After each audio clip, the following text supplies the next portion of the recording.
नमस्कार, मैं सरोजनी पांडे अपने चैनल सरस्वती गंगा में आप सभी का स्वागत करती हूँ। कैसे हैं आप सभी? आशा करती हूँ अच्छे होंगे और मन लगाकर पढ़ रहे होंगे। तो आइए, आज वीडियो में लेकर आई हूँ विराम चिन्ह। जैसा कि मैंने पहले वीडियो में बता दिया था, जब मेरा पहला वीडियो मैंने अपलोड कराया था, तो पहले वीडियो में ही मैंने बताया था कि सब जो भाषा होती है उसकी सबसे छोटी इकाई होती है वर्ण। यानी वर्ण से हम शुरू करते हैं। वर्ण के बाद आता है शब्द, शब्द के बाद आता है वाक्य, वाक्य के बाद आती है लिपि। तो जैसे कि जब हम वाक्य पढ़ेंगे तो वहाँ पर विराम चिन्हों की ज़रूरत होगी, यानी कि विराम चिन्ह लगेंगे, तब हम समझ पाएंगे कि ये कौन सा वाक्य है। तो शब्द पढ़ाने से पहले ही मैं आप लोगों को विराम चिन्ह पढ़ाऊँगी, वाक्य पढ़ाने से पहले, शब्द पढ़ाने से पहले। वैसे सीरियल होता है कि पहले वर्णमाला पढ़ो, फिर शब्द पढ़ो, शब्दावली, उसके बाद वाक्य होता है, फिर लिपि होती है, और फिर सबसे लास्ट में विराम चिन्ह होता है। लेकिन चूंकि हमें वाक्य बनाते समय चिन्हों की ज़रूरत पड़ेगी, विराम चिन्ह जो होते हैं, तो इसलिए मैं पहले विराम चिन्ह पढ़ा लूँगी और उसके बाद फिर शब्द पढ़ाऊँगी। जो मैंने संज्ञा पढ़ाया है वो किसी की रिक्वायर थी, किसी ने पूछा था, किसी ने कहा था, उसकी वजह से मैंने संज्ञा पढ़ाया था। लेकिन अब मैं सीरियल से पढ़ाऊंगी, यानी कि विराम चिन्ह पढ़ाने के तुरंत बाद मैं शब्द पढ़ाऊंगी, शब्द रूप, शब्द रचना, और उसके बाद फिर हम वाक्य रचना पढ़ेंगे। उसके बाद हम लिपि के बारे में अध्ययन करेंगे। तो चलिए देर ना करते हुए वीडियो की तरफ चलते हैं। ये विराम चिन्ह लिखा है मैंने, आज हम विराम चिन्ह पढ़ रहे हैं और मैंने इसकी परिभाषा लिख ली है आपके सुविधा के अनुसार, ठीक है। तो इसकी परिभाषा क्या होती है? विराम चिन्ह का अर्थ होता है अच्छा, इसे चिन्ह नहीं कहते, इसे चिन्ह नहीं कहते हैं, इसको कहते हैं चिन्ह। यानी कि ये सही नहीं होता है, ये गलत होता है, ये गलत होता है, ये सही होता है। ये जो मैंने लिखा है, ठीक है, ये सही होता है।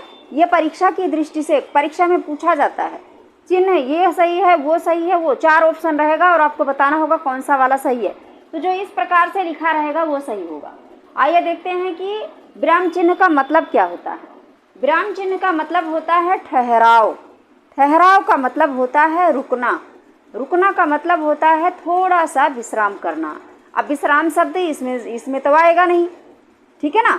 इसमें आएगा यदि हम लिपि कर रहे हैं, लिपिबद्ध कर रहे हैं, रचना कर रहे हैं, वाक्य लिख रहे हैं, तो वहाँ पर जो शब्द आएगा वो आएगा रुकना, ठीक है। तो जिस प्रकार से हम बोलते बोलते कहीं रुक जाते हैं, कहीं बोलने लगते हैं, कहीं ज़ोर से बोलते हैं, कहीं धीरे से बोलते हैं, ठीक है ना। तो ये क्यों बोलते हैं? विराम चिन्हों की वजह से, ठीक है।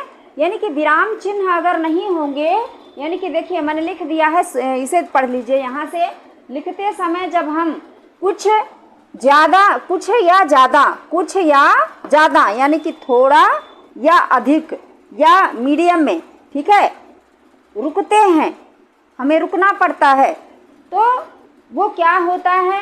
वहाँ पर विराम चिन्हों का प्रयोग होता है।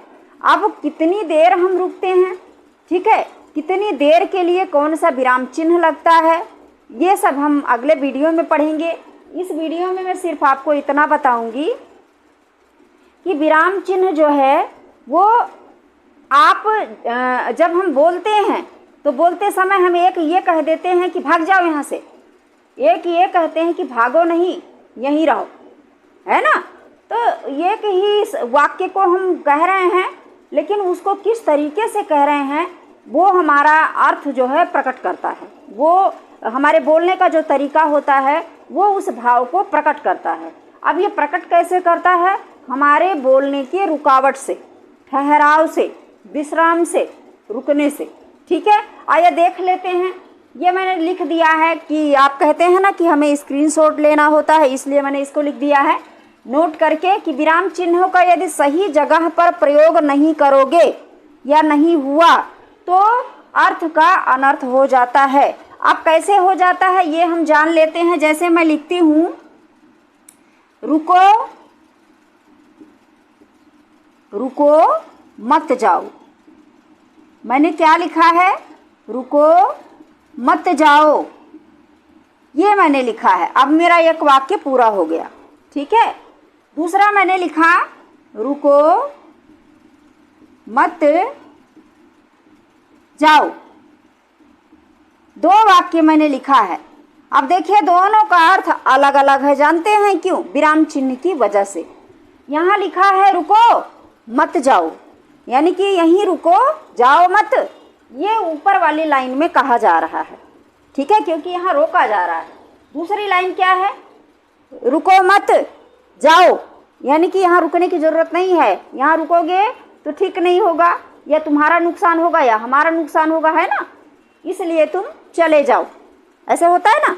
तो ये इस प्रकार से हमने देखा कि जो विराम चिन्ह होता है वो अर्थ को परिवर्तित कर देता है। क्या कर देता है? बदल देता है। जब हम विराम चिन्ह लगा देते हैं तो वह हमारे अर्थ को, हमारे मन के भाव को परिवर्तित कर देता है।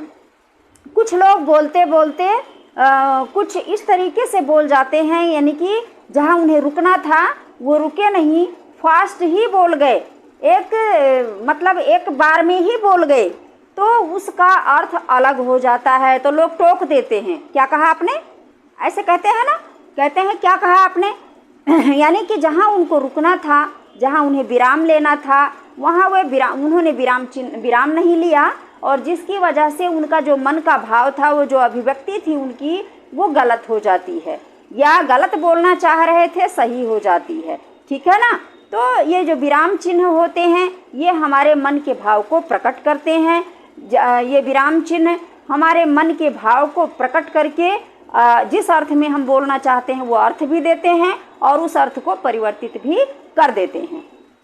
तो महान व्याकरणाचार्य कामता प्रसाद गुरु एक आलोचक भी हैं, साहित्यकार भी हैं और व्याकरणाचार्य भी हैं।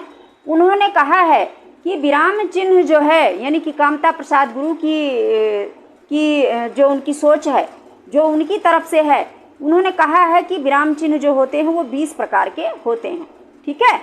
पहला उन्होंने इसके बारे में उन्होंने ये भी कहा है कि जो विराम चिन्ह है वो हमारी ही भाषा से नहीं है, यानी हिंदी भाषा से ही नहीं है, ये तो अंग्रेजी भाषा से लिया गया है। हमारी हिंदी भाषा का अगर कोई विराम चिन्ह है तो वह है पूर्ण विराम। पूर्ण विराम का मतलब होता है, ये जो मैंने लाइन खींच दी है इसे पूर्ण विराम कहा जाता है।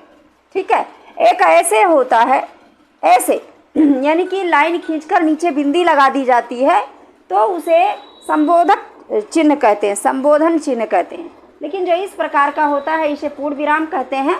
तो कामता प्रसाद गुरु के अनुसार क्या है कि जो पूर्ण विराम है वही हमारी हिंदी भाषा से लिया गया है। बाकी 19 जो उनके अकॉर्डिंग, उनके अनुसार 19 जो और विराम चिन्ह हैं वो अंग्रेजी से लिए गए हैं, ऐसी उनकी मान्यता है। किसकी? कामता प्रसाद गुरु की। ठीक है। तो आज मैंने सिर्फ इतना ही पढ़ाना चाहा, क्योंकि जब मैं विराम चिन्ह भी पढ़ाने लग जाऊंगी, ये भी समझाने लग जाऊंगी तो वीडियो बहुत बड़ा हो जाएगा। इसलिए मैंने यहाँ पर जो है ये समझा दिया है, इसका अर्थ समझा दिया है, इसका थोड़ा सा प्रयोग करके बता दिया है कि किस प्रकार से अर्थ में अनर्थ हो जाता है विराम चिन्ह को लगाने से, या उसका भाव परिवर्तित हो जाता है। अर्थ में सिर्फ अनर्थ ही नहीं हो जाता है, हमारे भाव परिवर्तित हो जाते हैं। हम कहना कुछ और चाह रहे होते हैं और मुंह से कुछ और ही निकल जाता है, यानी कि हम उस विराम चिन्ह का प्रयोग नहीं करते हैं, ध्यान नहीं देते हैं, तो फिर वो भाव जो है बदलकर कुछ और ही प्रकट हो जाता है। तो चलिए आज मैं बस इतना ही पढ़ाना चाह रही थी। विराम चिन्ह कल पढ़ाऊंगी कितने प्रकार के होते हैं और उनका वाक्य में किस प्रकार से प्रयोग होता है, ये हम अगले वीडियो में पढ़ेंगे। इस वीडियो में बस इतना ही। पढ़ते रहिए, समझते रहिए और इंतज़ार कीजिए मेरे अगले वीडियो का। नमस्कार।